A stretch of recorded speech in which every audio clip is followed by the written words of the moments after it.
वह आया कमरे में और कहने लगा, चलो उठ जाओ और यह लो शादी के जोड़े और 1 घंटे में रेडी हो जाओ और बाहर निकलो, शादी की मुहूर्त निकलने वाली है।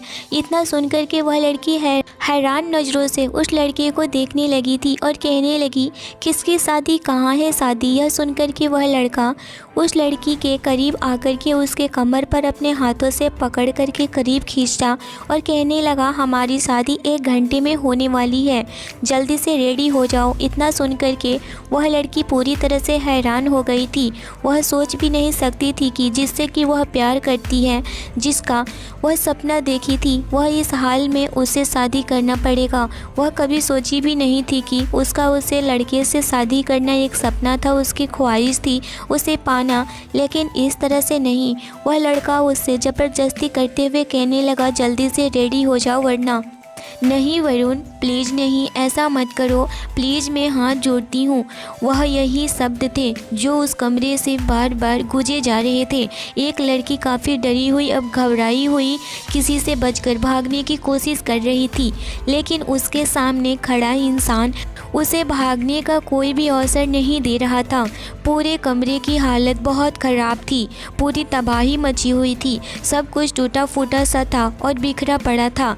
वह लड़की उसके पैरों में पड़कर गिड़गिड़ाए जा रही थी, पर सामने खड़े डेविल की आंखों में नाम मात्र या यूँ कहें रहम दूर दूर तक कहीं नज़र नहीं आ रहा था। वह इतना लंबा चौड़ा था कि उसके सामने वह लड़की मुट्ठी भर लग रही थी, जिसका पूरा बॉडी डर से थर थर काँप रहा था।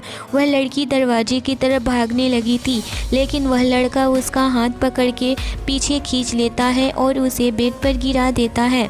उस लड़की के चेहरे का रंग पूरी तरह से काला हो चुका था। वह लड़का धीरे धीरे अपने कदमों को आगे बढ़ाने लगा था और अपने शर्ट के बटन अपने हाथों से फटाफट से खोलने लगा था। वह लड़की पीछे सरकने लगी थी। उसके दिल की धड़कनें काफ़ी डर की वजह से तेज हो चुकी थी।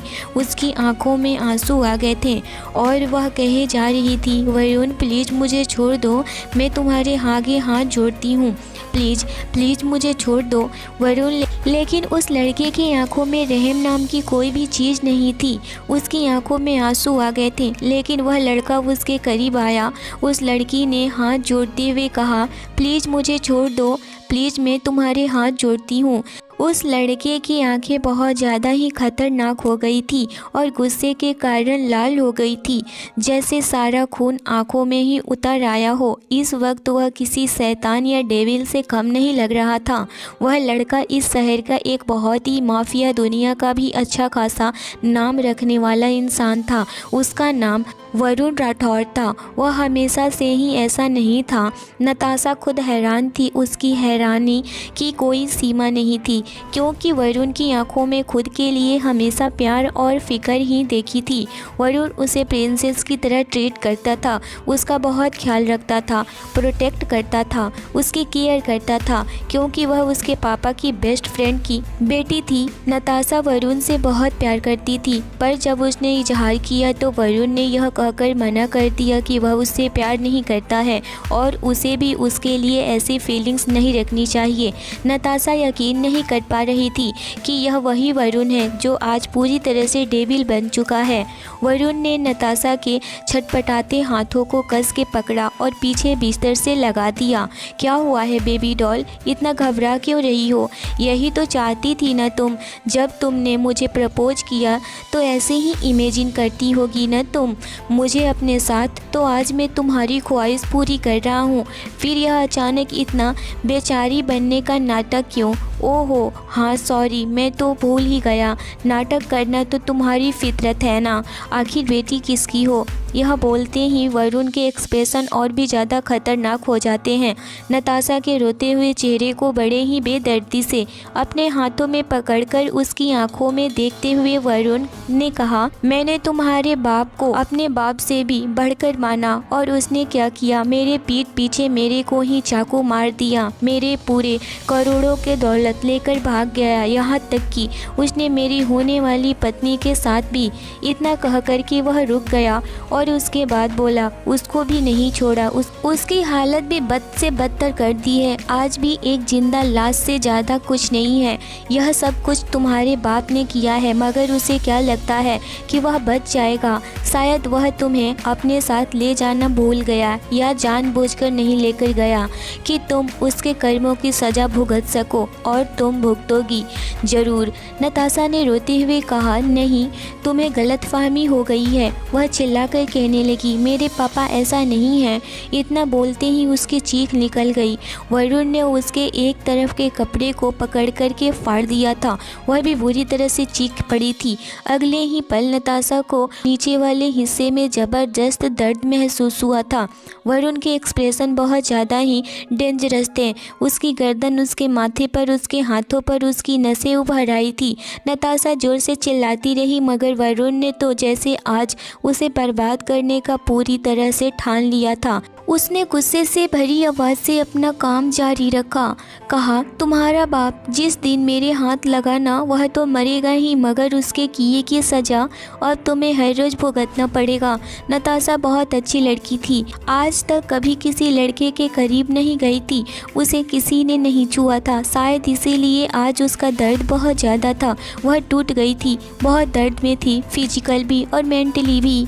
वरुण की हैवानियत को जब तक बर्दाश्त कर सके उसने बर्दाश्त किया, और जब उसकी बर्दाश्त के बाहर हो गया तो वह बेहोश हो गई। उसकी चीखना चिल्लाना एकदम से शांति और सन्नाटे में बदल गया। थोड़ी देर बाद वरुण नताशा को वहीं उसी हालत में उसे छोड़कर बाहर चला गया। उसे थोड़ी सी भी परवाह नहीं थी कि वह बोल नहीं रही है, चीख चिल्ला नहीं रही है। उसे आखिर हुआ क्या है? वह बाहर आते ही घर की एक सर्वेंट को बुलाता है जिसका नाम कांता था।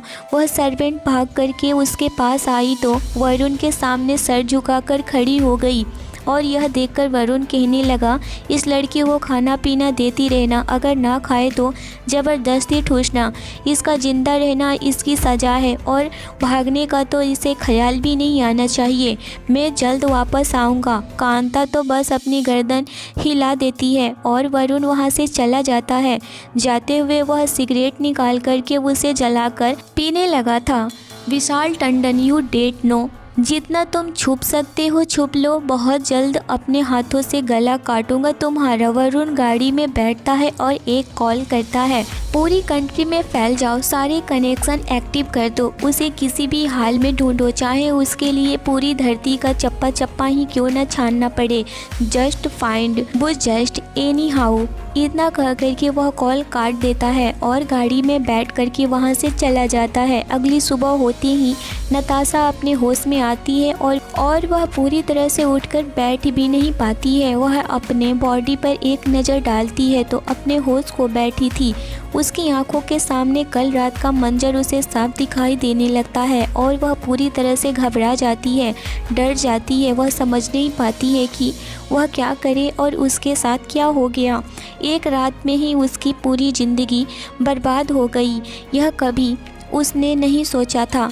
वह अपने कॉलेज की टॉप स्टूडेंट रही, अपने पापा की लाडली, पर आज इस लाडली के साथ इतना बुरा व्यवहार हुआ कि वह बिल्कुल भी नहीं सोची थी। और वह भी जिसे कि वह अपने जान से भी ज़्यादा प्यार करती थी। भले ही वरुण उसे प्यार न कर रहा था, पर वह वरुण से बहुत प्यार करती थी। कॉलेज के टाइम से ही वरुण उसका सीनियर था, पर रहता साथ में था, क्योंकि वरुण और नताशा दोनों के पापा एक दूसरे के पापा के दोस्त थे।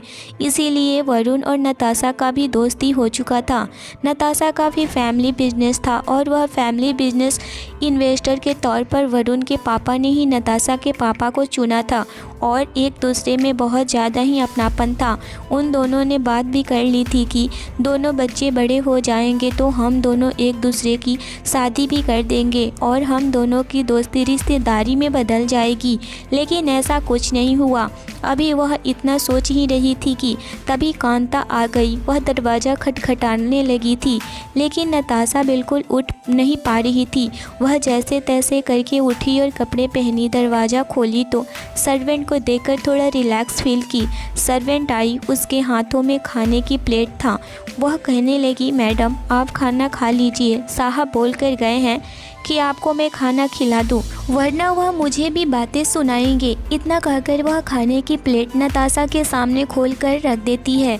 नताशा कहने लगी, मुझे नहीं खाना है, ले जाओ यहाँ से। और वह वहाँ से भागने की कोशिश करती है, लेकिन जैसे ही वह सीढ़ियों से नीचे उतरती है और हॉल के पास गुजरते हुए दरवाजे के पास जाती है तो वहाँ पर गार्ड्स उसे रोक लेते हैं और कहने लगे, आप बाहर नहीं जा सकती हैं मैडम, हमें सख्त हिदायत दी गई है कि आपको बाहर नहीं जाने दिया जाए, वरना हमारी नौकरी चली जाएगी या फिर हम आपको शूट कर देंगे।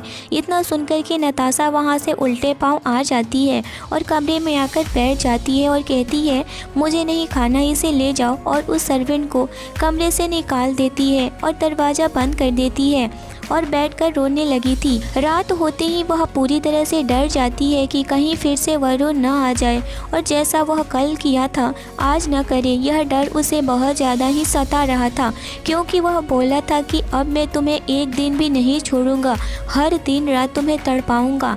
इसी की वजह से नताशा पूरी तरह से डरी सहमी थी और वह सोच चुकी थी कि और अब दरवाज़ा नहीं खोलेगी। अगली सुबह होते ही नताशा को जहाँ रखा हुआ था वहां आकर के वरुण की गाड़ी रुकती है। सीधा उतर कर के बंगले के अंदर जाता है। उसे इस तरह से गुस्से में आता हुआ देख कर के उसके सारे गार्ड्स अपना सर झुकाकर साइड में खड़े हो जाते हैं। वरुण अंदर आता है और कांता को बुलाता है। कांता वरुण की आवाज़ सुनकर के भागकर वहां पर आती है और वरुण के सामने सर झुकाकर खड़ी हो जाती है। जी सर कहिए, कहते हुए चुप रहती है। वरुण कांता से बोला, वह लड़की कहाँ है? कांता ने जवाब देती है कि सर वह अपने आप ही कमरे में बंद कर ली है। वरुण ने पूछा, उसने कोई प्रॉब्लम तो क्रिएट नहीं की है ना? कांता ने जवाब दिया, उन्होंने अपने आप को कमरे में बंद कर लिया है और मुझे अंदर नहीं आने दे रही हैं। उन्होंने खाना भी नहीं खाया है और बहुत बार उनसे कहने की कोशिश की कि मुझे अंदर आने दें, लेकिन उन्होंने दरवाज़ा नहीं खोला। यह सुनकर वरुण के चेहरे के एक्सप्रेशन डार्क हो जाते हैं। दरवाज़ा नहीं खोला तो लिटिल गर्ल ने अपने आप को कमरे में बंद कर लिया है। कोई बात नहीं है, मैं अभी उसके अकल ठिकाने लगाता हूँ। वरुण उस कमरे के पास जाता है जहाँ पर अंदर नताशा बिस्तर पर अपने घुटने को पकड़े हुए बैठी थी, क्योंकि उसे काफ़ी ज़्यादा ही घबराहट हो रही थी। वह लगातार रोए जा रही थी। तभी उसे दरवाजे के बाहर से वरुण की डार्क आवाज़ सुनाई देती है, नताशा टन टन दरवाज़ा खोलो अभी के अभी। अचानक से वरुण की इतना डार्क आवाज़ सुनकर के नताशा के बदन के रोंगटे खड़े हो जाते हैं और घबराहट के मारे उसके दिल की धड़कनें तेज हो जाती है। नताशा के माथे पर पसीना आ जाता है और वह ज़्यादा दबाकर कोने में बैठ जाती है, लेकिन फिर भी वह दरवाज़ा नहीं खोलती है और वरुण की आवाज़ फिर से सुनाई देती है, मैं आखिरी बार तुमसे बोल रहा हूँ नताशा, दरवाज़ा खोलो। मेरे सब्र का इम्तिहान मत लो, वरना अच्छा नहीं होगा। हिम्मत करके नताशा जवाब देती हुई बोली, मैं नहीं खोलूँगी दरवाज़ा, आप जो करना है कीजिए, मुझे नहीं खोलना है। नताशा के शब्द सुनकर के वरुण के एक्सप्रेशन बहुत ज़्यादा ही खतरनाक हो जाते हैं। वह तिलमिला उठा था, फिर वह जोर से लात मार देता है। दरवाज़ा लात मारने की वजह से टूट जाता है। नताशा डर के मारे कांप जाती है, उसके हाथ पांव पूरी तरह से फूल जाते हैं। वह इस डेविल से बचना चाहती थी, इसीलिए उसने खुद को कमरे में बंद कर दिया था। उसने यह एक्सपेक्ट नहीं किया था कि यह दरवाज़ा ही तोड़ देगा। वरुण चलकर नताशा के पास आता है। वरुण का खतरनाक चेहरा देखकर नताशा का डर और भी ज़्यादा बढ़ जाता है और उसे और भी ज़्यादा पसीने आने लगा था। नताशा के पास आकर के वरुण देखता है कि टेबल पर खाना वैसा का वैसा ही रखा हुआ है। नताशा की तरह देखकर कड़क आवाज़ में बोला, खाना क्यों नहीं खाया है तुमने? नताशा ने जैसे तैसे खुद को संभालते हुए कहा, मुझे भूख नहीं है, मैं एक निवाला भी नहीं खाऊंगी, पानी की एक बूंद भी नहीं पीऊंगी। तुम मेरे साथ ज़बरदस्ती नहीं कर सकते हो। वरुण अपनी आईब्रोज उठाकर बोला, अगर तुम सोच रही हो कि भूख हड़ताल करके तुम मुझसे शायद आज़ाद हो जाओगी तो तुम्हारी बहुत बड़ी गलत फहमी है, और तो तुम्हारी मौत भी तुम्हें मुझसे आज़ाद नहीं करवा सकती है। वरुण नताशा के बाल अपने मुट्ठी में कस के पकड़ लेता है और नताशा दर्द से चिल्ला उठती है, पर वरुण पर उसका कोई असर नहीं होता है। वह खाने की थाली से मुट्ठी भर के चावल उठाता है और उसे नताशा के मुंह में ठूस देता है। नताशा रोने लगती है, हाथ पैर मारने लगती है, छटपटाने लगती है, लेकिन वरुण तो पूरा कठोर हो चुका था और उसमें जरा भी फर्क नहीं आता है। वह बहुत रूड होकर के बहुत बेदर्दी के साथ नताशा को खाना खिलाता है। नताशा के लगातार आंसू बह रहे थे। वरुण के इस तरह उसके मुंह में खाना ठूस देने से नताशा के पास कोई और रास्ता नहीं था सिवाय उसे खाने को निगलने के। खाना ख़त्म करने के बाद वरुण नताशा को फिर से बिस्तर पर फेंकते हुए बोला, गुड गर्ल, और तुम्हारे लिए एक सरप्राइज है। नताशा अपना मुंह पोंछने लगी और अपने आंसू भी।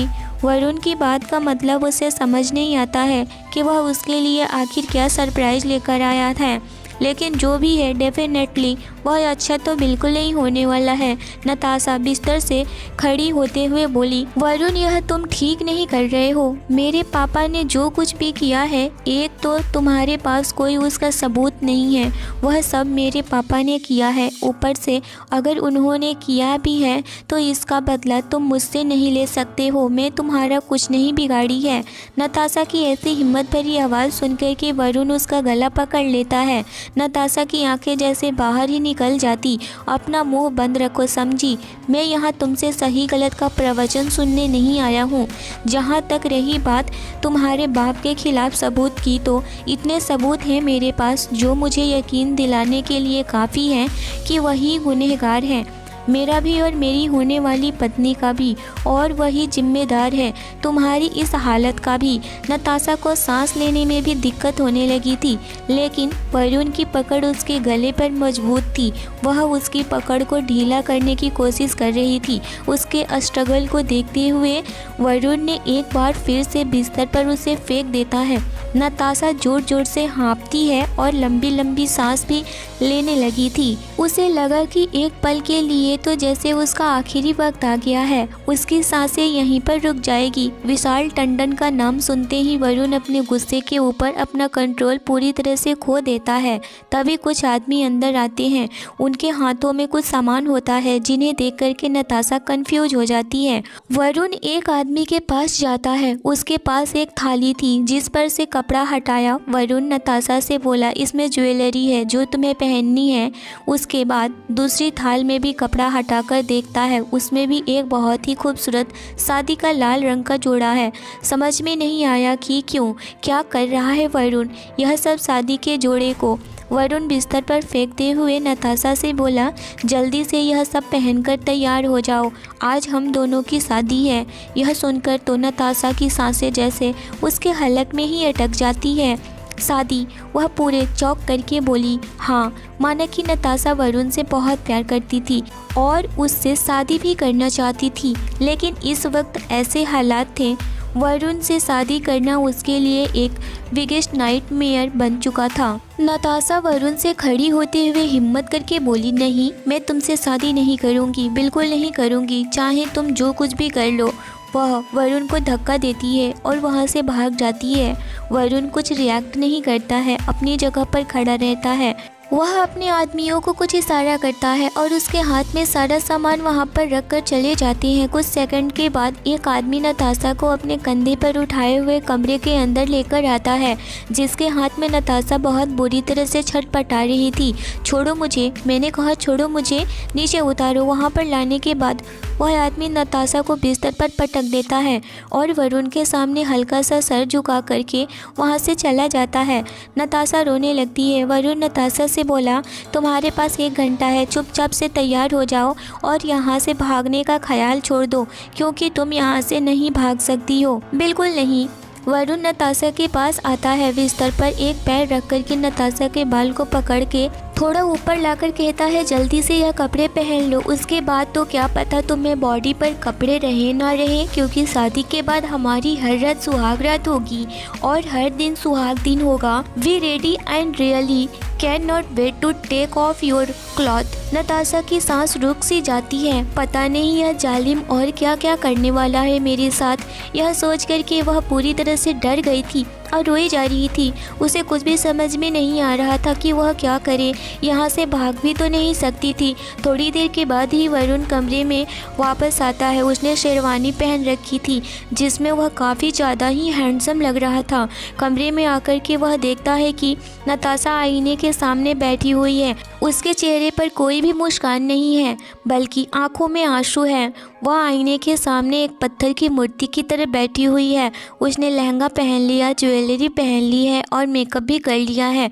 अगर सच पूछो तो नताशा बहुत ज़्यादा ही खूबसूरत लग रही थी, लेकिन उसकी आंखों की उदासी और उसके आंसू बता रहे थे कि वह कितनी ज़्यादा दुखी है। जो जोड़े में बैठना उसका सपना था, उसके साथ शादी करना उसकी ख्वाहिश थी, आज सब कुछ हो रहा है, लेकिन फिर भी वो उसकी मर्जी नहीं है। उसका सबसे खूबसूरत सपना इतना भयानक मोड़ भी ले सकता है, आज उसे पता चला था।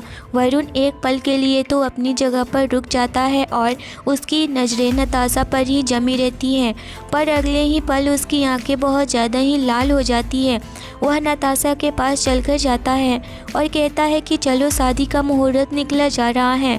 नताशा खड़ी होकर के वरुण की तरफ देखती है। यह सब ठीक नहीं कर रहे हो वरुण। वरुण, यह ठीक नहीं है। वरुण अपने दांत पीसने लगा था। तो क्या ठीक था? तुम्हारे बाप ने जो किया वो। चुपचाप चलो। वरुण नताशा का हाथ पकड़ता है और उसे खींचते हुए कमरे से बाहर लेकर जाता है। नताशा की आंखों में आंसू आ जाते हैं। नताशा को गाड़ी में बैठाकर वरुण अपने गार्ड्स के साथ मंदिर की तरफ निकल जाता है, जहां पर उसने पहले से ही शादी की सारी अरेंजमेंट करके रखी थी। पूरे रास्ते नताशा की आंखों में आंसू रोकने का नाम ही नहीं ले रहे थे और वह पिछले दिनों की यादों में खो जाती है कि क्या वह दिन थे जब वह वरुण के साथ में नताशा कैसे एंजॉय किया करती थी। वह कॉलेज में पढ़ाई किया करती थी। भले ही वरुण इसके सीनियर था, पर था तो उसका सच्चा वाला दोस्त, एक ऐसा दोस्त जो कि उसके हर मुश्किल कामों में काम आया करता था, उसकी बहुत केयर करता था। और वही दूसरी तरफ वरुण की क्लासमेट दिया थी। वह दिया जो कि वरुण के पीछे हाथ धोकर पड़ी हुई थी। वरुण उसे नापसंद करता था, लेकिन हमेशा वह उसके करीब ही जाया करती थी, उसके पास ही रहा करती थी। उसकी अटेंशन पाने के लिए वह हर चाल चलने को रेडी थी। दिया का एक भाई था जो कि दिया पर जान लुटाता था और वह भी अंडरवर्ल्ड का मालिक था। शायद वह भी वरुण की बहुत हेल्प किया, इसी की वजह से वह उसका कर्जदार समझता था, या यूँ कहें कि उसका साथ दिया था। उसे उसके परिवार को मुसीबत से एक बार बचाया था। इस वजह से वरुण उसे कुछ कह नहीं पाता था, वरना उसकी बहन तो एक मौका नहीं छोड़ती थी वरुण के साथ रहने का। जितना वह दिया से दूर रहने का कोशिश करता, दिया अपने भाई का नाम लेकर के वरुण को मजबूर कर देती थी और वह उसके साथ रहे।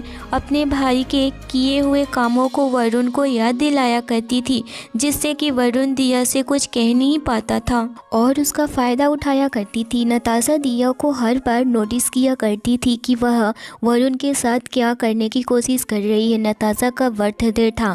नताशा पूरी रात वेट कर रही थी कि वरुण उसे सबसे पहले कॉल करे और उसे पहले विश करे, लेकिन ऐसा नहीं हुआ। नताशा पूरी रात जागती रही, लेकिन वरुण नताशा को कॉल नहीं करता है। उस दिन नताशा पूरी तरह से उदास बैठी हुई थी। सभी लोग उसके जन्मदिन पर इनवाइटेड थे, वरुण और दिया भी, और दिया का भाई भी शमशेर। सभी लोग, पार्टी भी शुरू होने वाली थी, पर नताशा को तो सिर्फ इंतजार था तो वरुण का, लेकिन वरुण अभी तक तो आया ही नहीं था। नताशा दरवाजे पर ही नज़र बनाए हुए बस वरुण का ही इंतजार किए जा रही थी। उसके पापा विशाल टंडन बोल रहे थे, चलो बेटा पार्टी शुरू करते हैं। तभी नताशा कहने लगी थी, रुक जाइए पापा, वरुण को आ जाने दीजिए, लेकिन वरुण अभी तक नहीं आया। जैसे ही नताशा आगे चलकर पार्टी शुरू करने वाली होती है कि इतने में ही वरुण आ जाता है, लेकिन वरुण अकेले नहीं था, उसके साथ दिया भी थी, जो कि उसके हाथों में हाथ पकड़े हुए उसके साथ कदम से कदम मिलाए अंदर एंटर करती है। और उसके पीछे दिया का भाई भी था। यह देख कर के नताशा पूरी तरह से मायूस हो जाती है, क्योंकि नताशा बेहद ही एक्साइटेड थी। वह आज वरुण के लिए ही रेडी हुई थी ताकि वरुण उसे देखे और उसे देखकर खुश हो जाए, क्योंकि नताशा वरुण से बहुत ज़्यादा ही मोहब्बत करती थी, लेकिन वरुण उसकी मोहब्बत को समझ ही नहीं नहीं पाता था, उसे बस दोस्ती का नाम दे दिया करता था। नताशा यह देख कर के बहुत ज़्यादा ही उदास हो गई थी। वह पास आया और कहने लगा हैप्पी बर्थडे नताशा। वह बस नॉर्मली तरीके से उसे विश किया। दिया भी उसे हैप्पी बर्थडे विश की। नताशा ने बस ज़बरदस्ती मुस्कुराकर दिया को थैंक यू बोली। उसके बाद पार्टी शुरू हो गई थी। विशाल टंडन दिया के भाई यानी कि शमशेर को बुलाकर कुछ मेहमानों से मिलवाने लगे थे।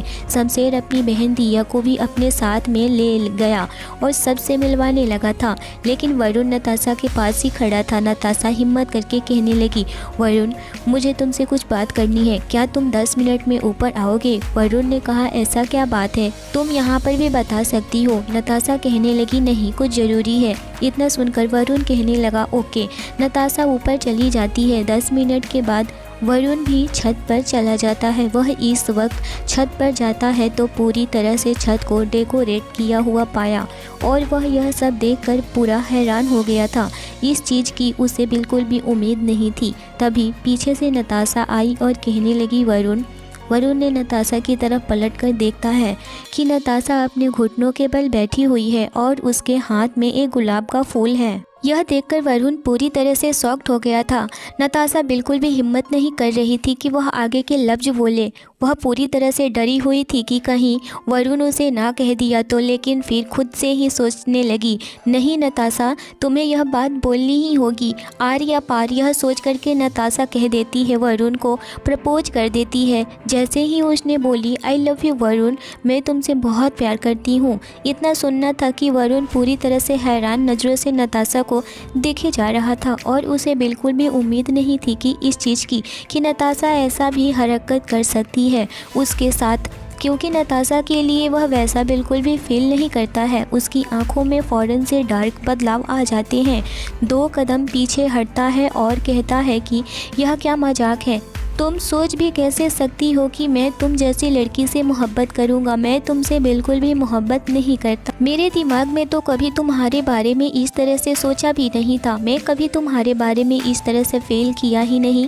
इतना सुनते ही नताशा तो पूरी तरह से टूट गई थी। उसका दिल टुकड़े टुकड़े हो गए थे। वह बस हाथों में गुलाब लिए खड़ी वरुण के चेहरे को ही देखे जा रही थी, जो कि इस वक्त वरुण की आंखों में नजर आ रहे थे। तो सिर्फ और सिर्फ नताशा के लिए गुस्सा और कहीं न कहीं नफरत भी थे।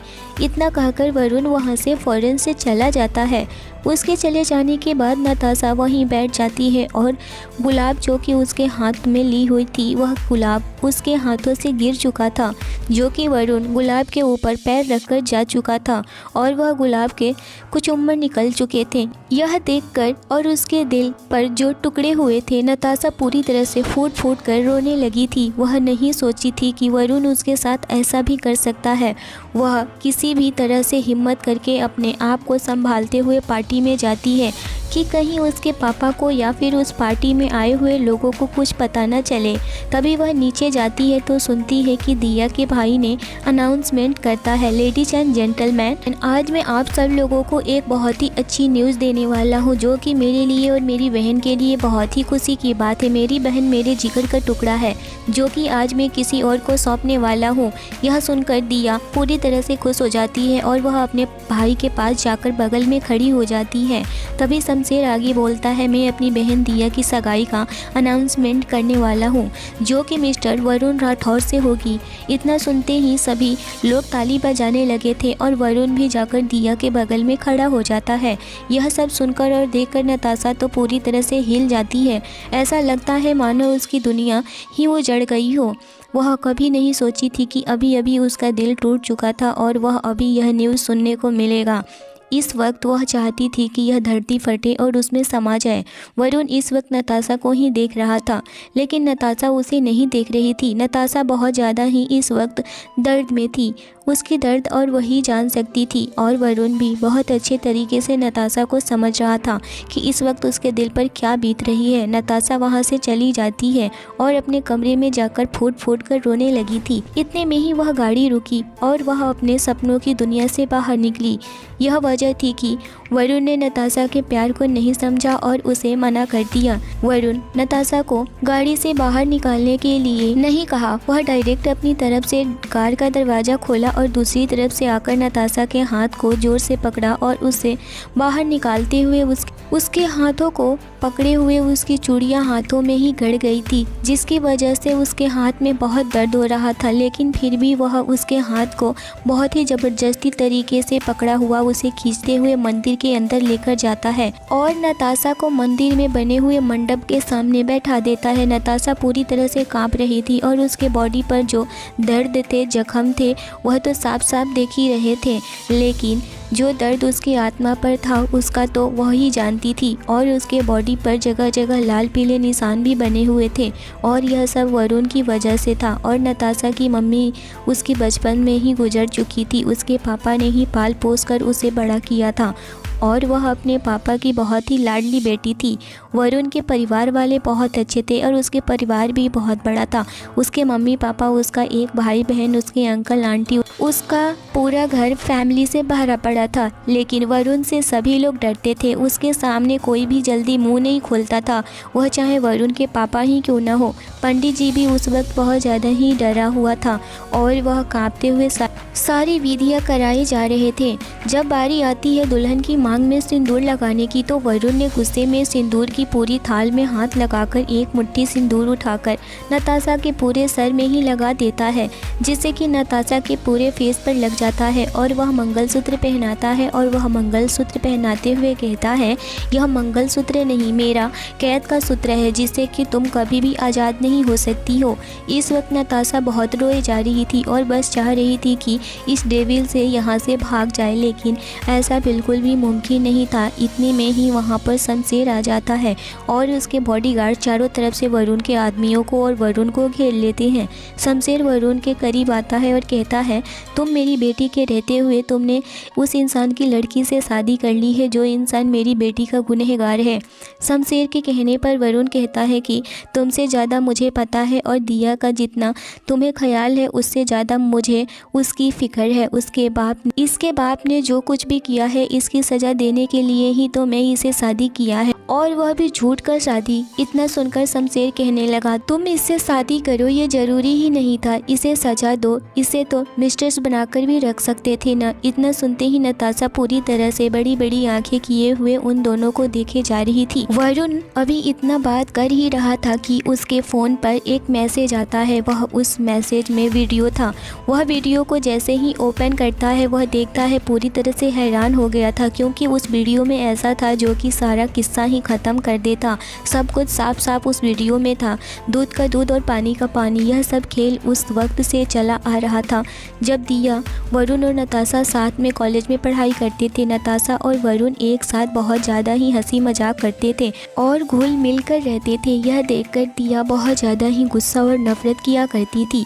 दिया सोचने लगी कि अगर वरुण और नताशा इसी तरह दोनों का रिश्ता जमा रहा तो यह दोनों फ्यूचर में एक साथ हो जाएंगे और इनकी फैमिली तो एक साथ है ही, और कहीं मेरा तो पत्ता कट न जाए। मैं इन दोनों को कैसे अलग करूं। नताशा और वरुण को अलग करने का वह बस प्लान बनाने लगी थी। वह घर आकर अपने दिन भर के स्ट्रेस और किए गए एक एक कामों को अपने भाई शमशेर से सारा कुछ बताती थी और डिस्कस करती थी। शमशेर भी इधर अपनी बहन को समझता था कि वह वरुण को पसंद करती है और वह वरुण से अलग नहीं रहना चाहती थी, लेकिन वह भी देखता है कि वरुण और नताशा हमेशा एक साथ रहते थे और एक पल भी अलग नहीं होते थे। यह देखकर शमशेर ने कहने लगा, दिया तुम बिल्कुल टेंशन मत लो, मुझे पता है कि मुझे क्या करना है। और वह दोनों प्लान बनाते हैं और वह प्लान यह था कि किसी न किसी तरीके से दिया अपने आप को ही जख्मी कर लिया करती थी और वह इल्ज़ाम दूसरों पर लगाने लगी थी, और यह इसलिए था कि वरुण उसके करीब हो और उसे अटेंशन दे, और वैसा ही धीरे धीरे होता चला गया। दिया खुद ही लड़कों से उलझ जाती थी और जब सामने से कॉलेज के लड़के उस पर जोर ज़बरदस्ती या फिर बहस या उसके साथ फ्लर्टिंग करने लगे थे तो वह वरुण से कहती थी उनकी कंप्लेन वरुण से कर। वरुण उन लड़कों से लड़ाई करता और यह देखकर दिया बहुत खुश होती। वरुण मेरे लिए यह सब कुछ कर रहा है, और धीरे धीरे करके वरुण दिया के साथ ज़्यादा रहने लगा था। दिया कहने लगी थी कि मेरे भाई अंडरवर्ल्ड में रहता है तो शायद इस वजह से इन लोगों ने मेरे साथ बहुत गलत बातें बोलते हैं। इसी तरह करते हुए वहाँ अपने प्लान में कामयाब होती जा रही थी और देखते ही देखते बहुत बड़ी बड़ी प्लान करने शुरू कर दी थी। वह भी गलत कामों में हाथ मिलाने लगी थी अपने भाई की जैसे ही, क्योंकि वह भी तो उसकी बहन थी। इतना खतरनाक प्लान बनाएगी किसी ने कभी सोचा भी नहीं था। उसने नताशा को यहाँ तक पहुँचा देगी कभी वरुण ने भी नहीं सोचा था। वह नताशा के पापा को बहुत बड़े ही इल्ज़ाम लगाकर उसे फंसा चुकी थी। अपना इज्जत खुद अपने हाथों में लुटा चुकी थी और उसकी इज्जत लूटने वाला कोई और नहीं बल्कि शमशेर का दुश्मन बल्ली था। बाली और शमशेर बहुत ही कट्टर दुश्मन थे। बल्ली ने ही शमशेर की बहन यानी कि दिया की इज्जत तार तार कर चुका था। वरुण ने विशाल टंडन को करोड़ों रुपए दे करके उसे भेजा कि डील करने के लिए, लेकिन उधर दिया प्लान बना चुकी थी कि जैसे ही वरुण टंडन वह पैसे लेकर आएगा उसके आदमी उसके पैसे को ले लेंगे और विशाल टंडन को कहीं ऐसी जगह छुपा देंगे जहां से वह पर भी नहीं मार सकता है। वह अपने चाल में कामयाब भी हो जाती और कामयाब हो तो गई थी, लेकिन उसके भाड़े के टट्टू की जगह असली गुंडे आ चुके थे और वह भी बली के गुंडे। शमशेर और दिया बिल्कुल नताशा से छुटकारा पाना चाहते थे। इधर बली भी अपना कान खड़े किए हुए था। वह भी अपनी चाल चल गया। इन लोगों में क्या खिचड़ी पक रही है उसे भी सारा कुछ मालूम था और वह भी जा कर के उसमें पैर डाल देता है और वह भी पूरे करोड़ों के माल को हथिया लेता है। और ऊपर से भाड़े के टट्टू जो कि दिया ने बोले थे जैसे जैसे करने को वह नहीं, पर बली के भाई ने ही दिया की इज्जत को तार तार कर दिया। दिया रोती रही, छटपटाती रही। वह बली के भाई को बहुत अच्छे से पहचानती थी। वह चिल्लाती रही, रोती रही, उसके आगे हाथ जोड़ती रही, गिड़गिड़ाती रही, लेकिन वह दिया की एक नहीं सुना और उसके साथ वह सब किया जो वह झूठ का करवाना चाहती थी, लेकिन उसके साथ वह सब कुछ हकीकत हो गया। इधर शमशेर पूरी तरह से बौखला है। वह वीडियो कोई और नहीं बल्कि बल्ली ने ही वरुण को सेंड किया था और यह भी कहा था कि दिया खुद ही जिम्मेदार है अपने किए की, उसके साथ कोई भी कुछ नहीं किया है और वह शमशेर ने ही अपनी बहन की यह हालत के दोनों खुद ही जिम्मेदार है इस चीज़ के लिए। नताशा तो इन सब के बारे में कुछ नहीं जानती है और ना ही नताशा के बाप इस सब चीज़ में है। उसे तो बस फंसाया गया है, तुम्हारे सामने उसे क्रिमिनल करार दिया गया है। सिर्फ और सिर्फ तुम्हारे सामने इतना वीडियो सुनने और देखने के बाद में शमशेर सब कुछ समझ चुका था कि वरुण सब कुछ जान चुका है। इतने में ही वरुण को गोली मारने का सोचता है, लेकिन शमशेर जैसे ही गोली चलाया नताशा वरुण के सामने आकर खड़ी हो जाती है और नताशा के पेट में वह गोली लग जाती है। गोली चलाकर शमशेर अपने बॉडीगार्ड के साथ भाग जाता है। उधर वरुण बस नताशा को अपनी बाहों में लिए हुए नताशा को ही देखे जा रहा था और चिल्लाए जा रहा था, तुम्हें कुछ नहीं होगा, मैं तुम्हें कुछ भी नहीं होने दूंगा। वह पूरे जोर से अपने सीने पर हाथ रखकर पूरी तरह से चिल्ला रहा था जैसे कि पूरी धरती कांप गई हो। उसे फौरन अपने मजबूत हाथों में उठाकर उसे कार में बैठाता है और उसे अस्पताल लेकर जाता है। अस्पताल में उसे देखकर कहते हैं कि सर यह पुलिस केस है। इतना सुनकर के वरुण डॉक्टर के कॉलर को पकड़ लेता है और कहता है यह कोई पुलिस केस नहीं है, जल्दी से जल्दी यह लड़की सही होनी चाहिए वरना तुम लोगों की नौकरी यहाँ नहीं रहेगी, समझे? कल से यहाँ तुम लोग दिखोगे भी नहीं। इतना सुनते ही डॉक्टर फौरन से नताशा को ऑपरेशन थिएटर में लेकर जाते हैं। 1 घंटे में ही नताशा की गोली बाहर निकल चुकी होती है, लेकिन नताशा अभी भी बेहोश पड़ी थी। नताशा खतरे से बाहर तो थी, लेकिन डॉक्टर का कहना था कि उसका काफ़ी खून बह चुका है, जिस वजह से उसकी हालत थोड़ी नाजुक है। उनका खास ख्याल रखना पड़ेगा। इतना सुनकर के वरुण कहने लगा चाहे कितना भी ब्लड लगे उसे लगाओ और उस लड़की को बचाओ। इतना सुनकर के डॉक्टर पूरी तरह से नताशा को बचाने में लग जाते हैं। सुबह से शाम हो जाती है, शाम से सुबह हो जाती है, इसी तरह से 10 दिन हो जाते हैं, लेकिन नताशा को होश नहीं आता है। डॉक्टर यह कह देते हैं कि नताशा कोमा में जा चुकी है, लेकिन नताशा ने उस वीडियो में देख चुकी थी कि उसके पापा मर चुके हैं, वह इस दुनिया में नहीं है, जिस वजह से उसे गहरा सदमा लगा था और वह भी पूरी तरह से टूट चुकी थी। उसमें जान बची ही नहीं थी और उसके पापा भी अभी इस दुनिया में नहीं थे, तो बेचारी बचकर क्या करेगी? वह भी बिल्कुल मर जाना चाहती थी। इसकी वजह से उसके अंदर जीने की इच्छा न होने के कारण वह कोमा में जा चुकी थी।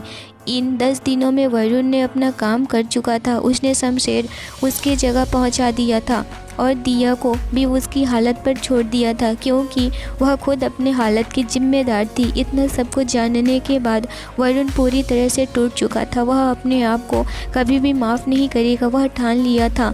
उसने नताशा के साथ बिल्कुल भी ठीक नहीं किया। वह अपने आप को पूरी तरह से डेविल बना लिया था। नताशा उसे रोक रही थी, लेकिन उसने नहीं सुनी। अब वह नताशा के सामने भी सामना कभी नहीं कर पाएगा। 12 दिन के बाद नताशा को होश आया, जब उसके हाथों को पकड़कर यह सारी बातें कहे जा रहा था। नताशा का हाथ हिला। फ़ौरन से उसने डॉक्टर को बुलाया तो डॉक्टर कहा कि अभी यह रिकवर हो रही है। नताशा धीरे धीरे अपने होश में आती है और देखती है कि वरुण उसकी तरफ पीठ किए हुए खड़ा है। वह वरुण की तरफ देखकर कहने लगी, मेरे पापा कहाँ हैं वरुण? इतना सुनते ही वरुण अपना मुँह छिपाते हुए, नताशा मुझे माफ़ कर दो, मैं तुम्हारा गुनहगार हूँ, तुम्हें जो सज़ा देनी है मुझे दे सकती हो। इतना सुनकर के नताशा कहने लगी, मुझे तुम्हें कोई भी सज़ा नहीं देनी है, बस तुम मुझे यह बता दो कि मेरे पापा कहाँ हैं। वरुण अंदर से बहुत सारी बातों को लेकर के घुट रहा था। वह चिल्लाकर कहने लगा, तुम्हारे पापा अब इस दुनिया में नहीं हैं, वह भी मेरी वजह से। मैंने ही उन्हें मारा है, मेरी वजह से ही तुम्हारी ज़िंदगी बर्बाद हो गई। मैंने ही तुम्हें भी बर्बाद कर दिया और तुम्हारे पापा को भी जान से मार दिया। मेरी वजह से यह सब कुछ हो गया। वह पूरा आउट ऑफ कंट्रोल हो गया था। उसे भी इस सारी बातों को बहुत ज़्यादा ही दुख पहुँचा था और वह अंदर से टूट चुका था, क्योंकि उसने नताशा के साथ बहुत गलत किया था। वह अपने आप को ही गुनहगार समझता था। नताशा डिस्चार्ज होकर घर आ गई थी, लेकिन वह अपने घर नहीं गई, क्योंकि वरुण उसे जाने ही नहीं दिया। वह अपने बंगले पर लेकर जाता है और उस सर्वेंट से कहता है कि इसका खास ख्याल रखना। वरुण बहुत ज़्यादा ही गुस्सा हो जाता है और वह सोचने लगा कि मैं कैसे अपने किए की प्रायश्चित करूं। उसके सामने नहीं जा सकता हूँ मैं, उसके सामने बहुत छोटा पड़ गया हूँ मैं। सोच भी नहीं सकता कि मैं कितना बड़ा पाप कर दिया है एक सीधी साधी लड़की के साथ। मैंने बहुत खिलवाड़ किया, उसकी ज़िंदगी बर्बाद कर दी और मुझे सज़ा मिलनी चाहिए। असिस्टेंट मयंक कहने लगा, सर आप सज़ा नहीं, आप अपनी गलती की प्रायश्चित करिए। और वह नताशा मैडम के साथ रहकर उनका केयर करके शायद आपके लिए नफ़रत बढ़ गया है, इसी को आप सज़ा समझ लीजिएगा, उनकी नफ़रत को सह लीजिएगा। वह बहुत अच्छे से समझाता है और समझता है और फिर डिसाइड करता है कि वह नताशा के पास ही जाएगा। नताशा इस वक्त बेड पर सो रही थी। वह उसके पास जाकर चेयर पर बैठ जाता है और नताशा के पैरों में अपना हाथ जोड़कर कहने लगा, मुझे माफ़ कर दो, मैं तुम्हारा बहुत बड़ा गुनहगार हूँ, मुझे जो सज़ा देनी है दे दो, लेकिन प्लीज़ मुझ जैसे इंसान को कभी माफ़ मत करना। मेरी गलती इतनी छोटी नहीं है। तुम ही बताओ कि मैं अपने किए की सज़ा कैसे पा सकता हूँ या कैसे सज़ा को प्रायश्चित करूँ। इतना सुनते ही नताशा कहने लगी, तुमने अपनी गलती एक्सेप्ट कर ली, वही बड़ी बात है। मुझे तुम्हें कोई सज़ा नहीं देनी है और वैसे भी क्यों तुम मुझे पाप की भागीदार बना रहे हो? मैं तुम्हारी पत्नी हूँ, यूँ मेरे पैरों में गिरकर मुझसे माफ़ी मत मांगो। इतना सुनते ही वरुण नताशा के हाथ पर अपना सर रख कर के रोने लगा था। नताशा उसे बहुत मोहब्बत जो करती थी, उसे तो माफ़ करना ही था। इतना देख कर के वरुण ने ही पूरी तरह से बदल चुका था। नताशा को अब अपने पलकों पर बैठा कर रखता था। उसे थोड़ी सी भी तकलीफ़ होती तो उसे भी बहुत ज़्यादा तकलीफ़ होती। वह उसकी आंखों में आंसू नहीं आने देता था। कहीं ना कहीं वह भी अब नताशा को समझने लगा था, क्योंकि नताशा को पहले से ही वरुण से मोहब्बत करती थी। अब वरुण भी उससे मोहब्बत करने लगा था। लेकिन वरुण ने तो जो किया था नताशा के साथ गलत तो था ही। वह रात कभी भूल नहीं पाई थी। वह रात हमेशा उसके सपनों में उसे सताया करती थी, लेकिन वरुण उसे अपनी बाहों में वह सुकून देता कि वह धीरे धीरे करके वह सपने से निकल चुकी थी। नताशा को उसकी मोहब्बत मिल चुका था। वह अपने मोहब्बत वरुण के साथ खुशी खुशी अपना जीवन व्यतीत करने लगी थी। कहीं ना कहीं इसमें वरुण की भी गलती थी और इतना सब कुछ वरुण ने ना समझी में ही किया था, क्योंकि वह सच नहीं जानता था, क्योंकि उसे भी सारा कुछ सच छुपाया गया था। वह तो बस दिया और शमशेर के कहने पर इतना सब कुछ किए जा रहा था।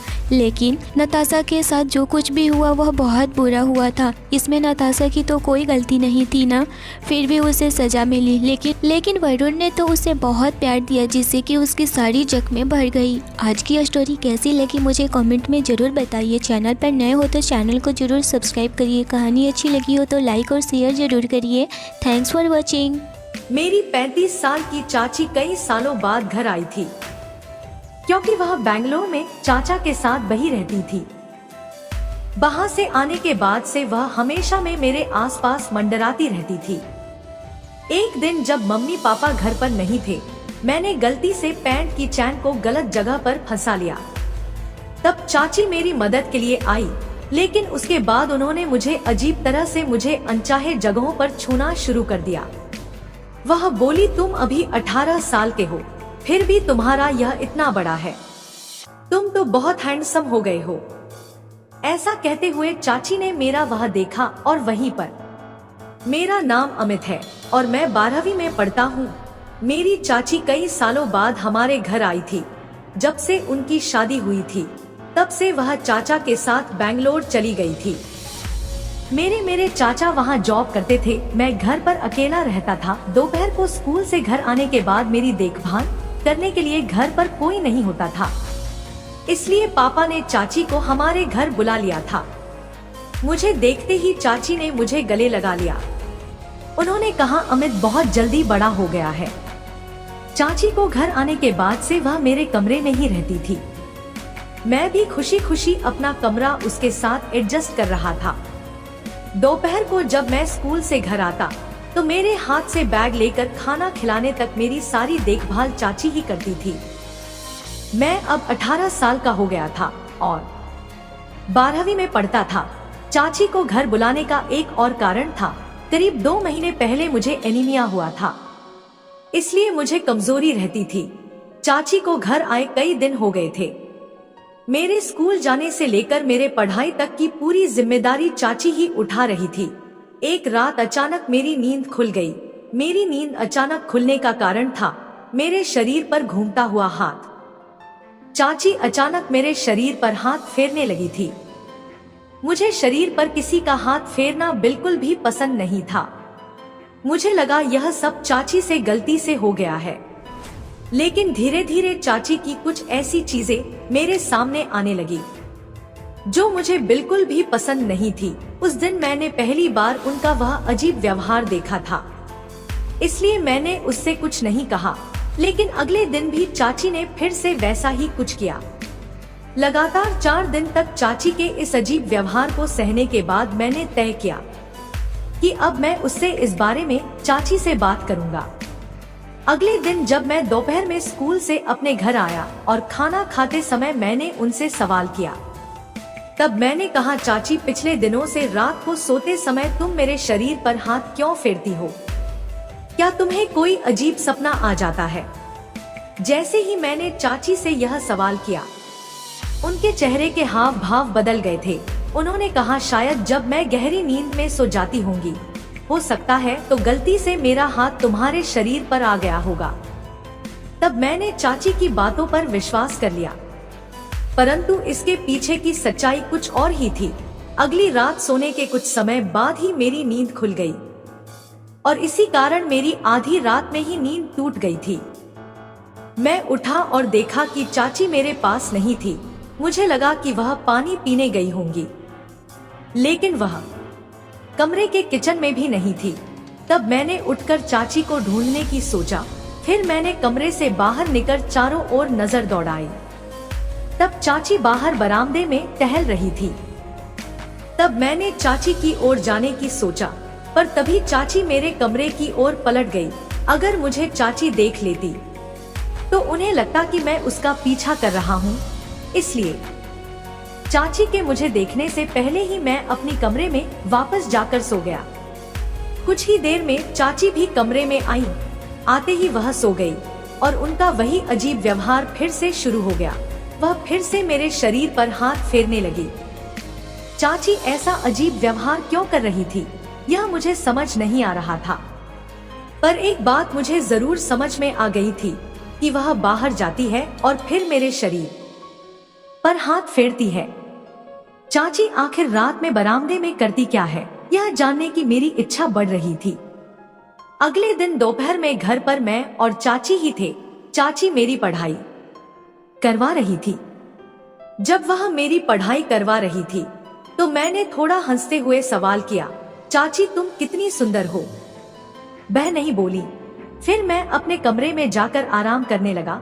थोड़ी देर में मुझे तेज भूख लग गई थी।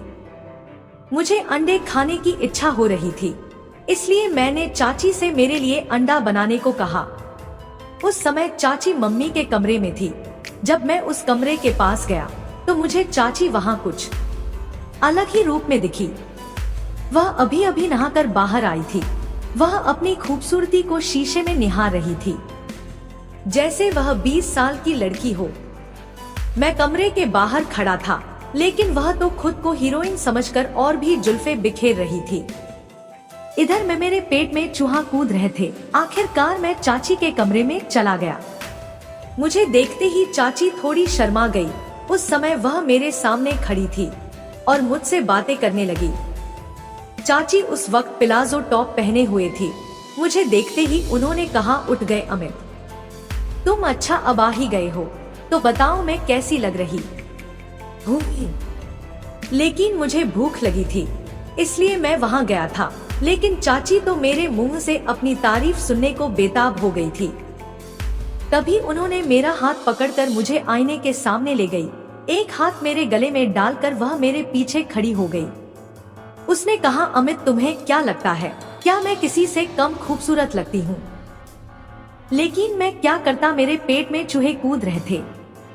चाची मेरे लिए अंडे बना सकती हो। मेरी बात सुनकर चाची हंस पड़ी। उन्होंने कहा, मैंने तो तुम्हें बड़ा समझा था, लेकिन तुम अब भी बच्चों की तरह व्यवहार कर रहे हो। कोई बात नहीं, अब तुम्हें समझदार बनाने की जिम्मेदारी मेरी है। ठीक, तुम यहाँ रुको, मैं तैयार होकर आती हूँ। उस समय मैं उस कमरे से बाहर आ गया। कुछ ही देर में उन्होंने मुझे अंडे बना के दे दिए। उसी रात मैंने तय कर लिया था कि रात को मैं बरामदे में जाऊंगा, क्योंकि मुझे जानना था कि चाची वहाँ क्यों जाती है। रात में सोने के बाद कुछ ही देर में मैंने अपनी आंखें खोली। उस समय में जानबूझकर बड़बड़ा रहा था, पानी कहाँ है, प्यास लगी है, लेकिन कमरे में पानी नजर नहीं आ रहा था। इसलिए अब मुझे किचन में जाकर ही पानी पीना पड़ेगा। मैं यह सब जानबूझकर बड़बड़ा रहा था ताकि चाची को लगे कि मैं सचमुच पानी पीने जा रहा हूँ, क्योंकि मुझे अच्छी तरह पता था कि वह भी जाग रही है।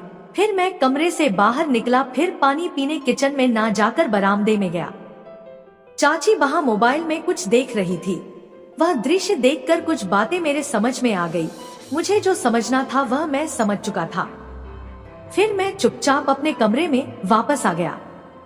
मैं समझ गया था कि चाची के मन में कुछ अलग ही चल रहा है। अब मुझे उनसे अकेले में बात करनी थी। देखते ही देखते 5 दिन बीत गए। मेरी सर्दियों की छुट्टियां शुरू होने वाली थी। मम्मी पापा ने मनाली जाने का प्लान बनाया था। यह प्लान उन्होंने सिर्फ अपने लिए ही बनाया था। मम्मी बाप का कहना था कि सामने मेरे 12वीं का एग्जाम है, इसलिए अब मैं छुट्टी का इस्तेमाल अपने सिलेबस की तैयारी के लिए करूं। मम्मी पापा ने मुझे छुट्टी के बावजूद पढ़ाई करने को कहा था और इसी वजह से वह मुझे ट्रिप पर साथ नहीं ले गए। 5 दिन बाद जब मेरी छुट्टियां शुरू हुई, तब मम्मी पापा अपनी ट्रिप पर निकल गए थे। उनके जाने के बाद घर में मैं चाची के साथ अकेला था। उस दिन घर में कोई नहीं था, तो मैंने चाची से सवाल किया। मैंने उनसे कहा, चाची तुम्हें भी लगता होगा कि तुम्हें भी कोई ऐसा चाहिए जो तुमसे प्यार करे। जैसे ही मैंने सवाल पूछा, उनकी आंखों में आंसू आ गए। वह बोली, अमित तुमने सच में मेरे दिल की बात पहचान ली। फिर चाची ने रोते रोते मुझको गले लगा लिया। वह कहने लगी, मैं तुम्हें बच्चा समझ रही थी, लेकिन तुम बिल्कुल बच्चे नहीं हो। तुम्हारी इस समझदारी की बात सुनकर मुझे तुम्हारे अंदर का एक समझदार आदमी नजर आ रहा है। फिर चाची का नजरिया मेरे प्रति बदल गया था। एक दिन नहाने के बाद मैंने जीन्स पहनी। जीन्स पहनते समय अचानक पैंट की जिप में अटक गई और मुझे दर्द होने लगा। तब मैं जोर जोर से आवाज लगाने लगा, लेकिन घर पर तो कोई नहीं था। तभी मेरी आवाज सुनकर मेरी चाची दौड़ती हुई मेरे कमरे में आ गई। उन्होंने पास आकर मुझसे पूछा, क्या हुआ अमित? मैंने उन्हें सब कुछ बताया। तब वह मेरे पास आई और मेरी मदद करने लगी। जैसे ही उन्होंने मेरी जीन्स को हाथ लगाया, मैं शर्म के मारे पीछे हट गया। मैंने कहा, चाची मुझे शर्म आ रही है। तब उन्होंने समझाते हुए कहा, अभी के लिए अपनी शर्म को अलग रखो, नहीं तो तुम हमेशा के लिए तकलीफ में पड़ जाओगे। अब घर पर कोई नहीं है, इसलिए सहायता मुझे ही करनी पड़ेगी। तब मैंने अपनी आंखों को बंद कर लिया और चाची को मेरी मदद करने दी, क्योंकि उसके अलावा मेरे पास कोई और रास्ता नहीं था। कुछ ही देर में चाची ने मुझे उस परेशानी से राहत दिला दी, लेकिन उसके बाद से चाची की नजर मुझ पर कुछ अलग तरह से पड़ने लगी। जब उन्होंने मेरी सहायता की तो अनजाने में उन्होंने गलत जगह छू लिया था और मेरी सहायता करने के बाद वह मुझे एक अलग नजरिए से देखने लगी थी। उन्होंने कहा, अमित, मैं तो तुम्हें इतने दिनों से कुछ और ही समझ रही थी, लेकिन तुम तो 18 साल की उम्र में ही बहुत समझदार हो गए हो। चाची जो कुछ भी कह रही थी मैं सब बहुत अच्छे से समझ रहा था। उस समय मेरे चेहरे पर अचानक से मुस्कान आ गई। उस दिन के बाद चाची ने कहा, आज से जब तक घर वाले कोई आ नहीं जाते मैं तुम्हें स्नान करा दिया करूंगी। मैंने उन्हें झट से मना कर दिया, क्योंकि मैं बहुत ही शर्मिला स्वभाव का था। मेरे इनकार पर भी चाची ने कहा, ठीक है, स्नान तुम खुद ही करो, लेकिन स्नान के बाद तुम्हें तैयार करने की जिम्मेदारी मेरी होगी। हर दिन की तरह मैं सोया नहीं था, बल्कि उठकर कमरे से बाहर चला गया और मोबाइल चलाने लगा। मोबाइल की आवाज सुनकर चाची कमरे से बाहर आई। शायद वह कमरे में रिलैक्स कर रही थी।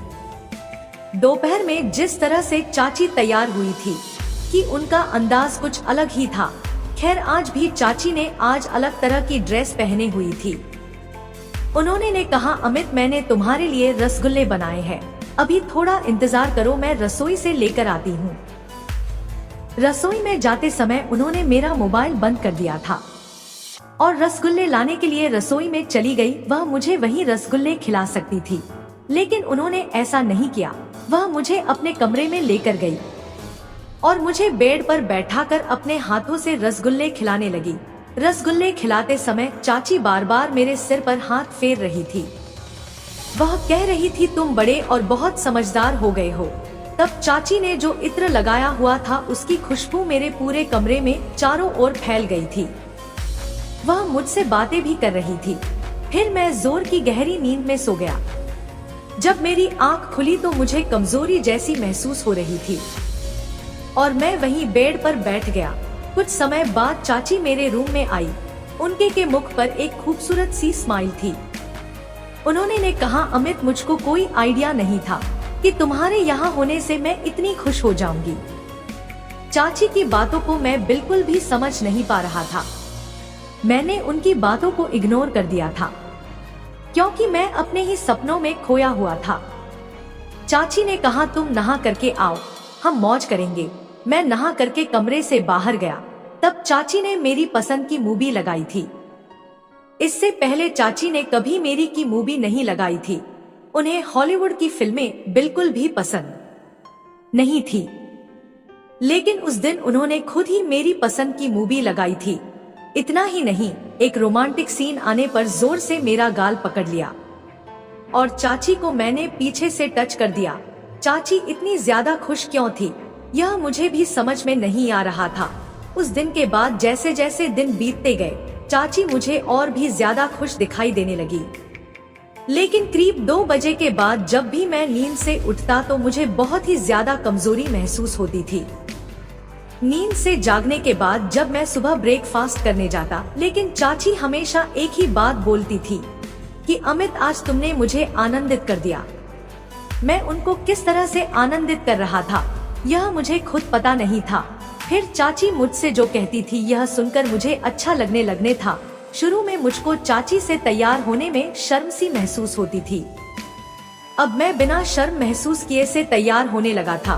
फिर कुछ दिनों में चाची और मेरे बीच एक रिश्ता पनपने लगा और सब कुछ मुझे धीरे धीरे सब कुछ बढ़िया लगने लगा था।